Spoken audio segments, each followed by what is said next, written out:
the 21st of March 2012. This is Capital FM Online TV News. In the headlines, British hostage Judith Tebbit freed by Somali pirates.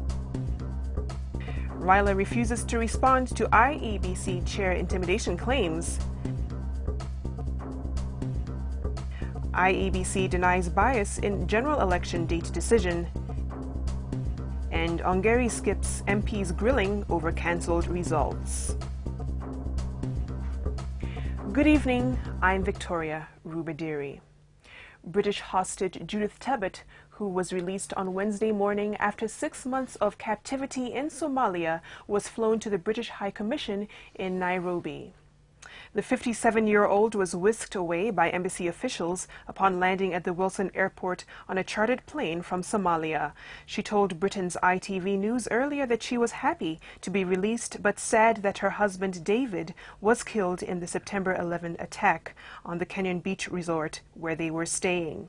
It was not immediately clear if a ransom had been paid, but Tebbit's family friend Leon Stevenson said negotiations had been ongoing since her capture and that expenses incurred during the captivity were very high.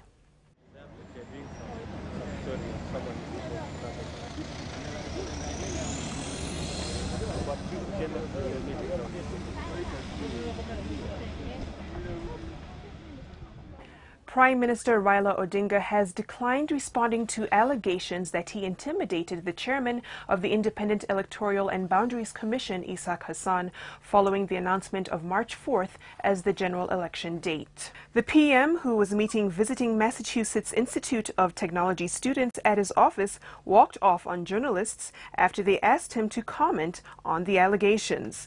The PM also said he did not intend to demean the judiciary over remarks he made recently, calling a high court ruling on the election date as one made by a Mahakama Bandia, or kangaroo court. So if the President and the Prime Minister dissolved government in October, how would the election be held without a President and a Prime Minister? So those were the issues I had with that ruling. Elsewhere, the IEBC maintains that it was not partisan in reaching the March 4th general election date. Commissioner Albert Bwire says the issue was extensively discussed by all commissioners and the decision was reached in the consideration to all the provisions of the Constitution. But you also understand, IEBC follows the law. IEBC follows the Constitution and the law. That is very clear.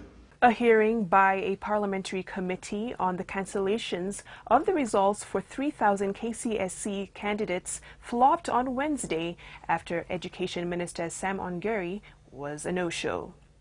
Parliamentary Committee on Education Chairman David Koech has now directed Ongeri and officials from the Kenya National Examination Council to appear before them next Wednesday without fail.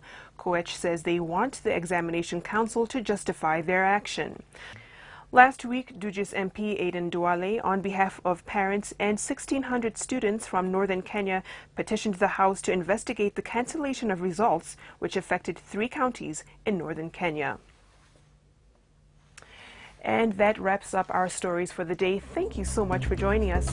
I'm Victoria Rubadiri.